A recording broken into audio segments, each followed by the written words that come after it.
আপনি পেট পুরে খেলেন, কিন্তু আপনার প্রতিবেশী যদি না খাওয়া থাকে, হোক সে হিন্দু হোক সে বেনবাজি, আপনি মুমিন না।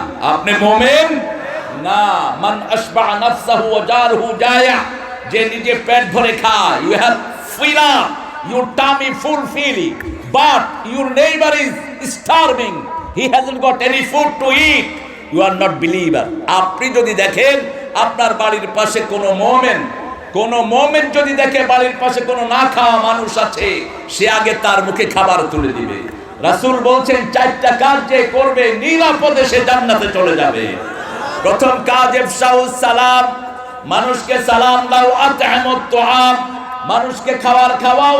সাল্লু ফিল লাইলি ওয়ান নাসু নিয়াম, মানুষ যখন ঘুমায় তখন তুমি নামাজে দাঁড়াও। তাসিলুল আরহাম, আত্মীয়তার সম্পর্ক রক্ষা করো। তাদখুলুল জান্নাতা বিসালাম, নিরাপদে তুমি জান্নাতে চলে যাও। কয়টা কাজ? চারটা। প্রথম কি? জোরে বলেন।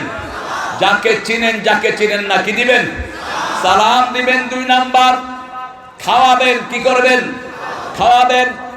রাসূলের বাড়ির সামনে দিয়ে একজন মুসলিম যাচ্ছে, রাসূল তাকে ডেকে আনলেন, 7টা ছাগলের দুধ খাওয়ালেন। লোকটা পড়ল লা ইলাহা ইল্লাল্লাহু মুহাম্মাদুর রাসূলুল্লাহ সাল্লাল্লাহু।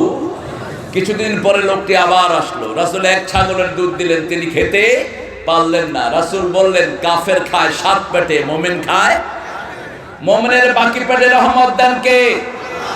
সেজন্য জুমার দিন আমরা মুমিন কিনা আমরা নিজেকে চেক করব। ইয়া আইয়ুহাল্লাযীনা আমানু, হে মুমিনরা, যখন আযান হয় মসজিদের দিকে যাবা, তাহলে তুমি মুমিন হবা। এটা কার কথা? আল্লাহর কথা। যেই ব্যবসা করো, তোমার ব্যবসার চেয়ে মসজিদের ব্যবসা অনেক ভালো, দুনিয়াও ভালো, আখিরাতও।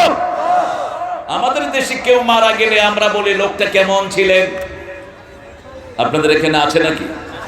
কেমন ছিল? কি বলেন? ভালো ছিল। আপনি জানলেন কেমনে সে ভালো ছিল? কিন্তু যদি আপনি জুমার দিন ব্যবসা বন্ধ করে যান, আপনাকে ভালো বলছেন কে?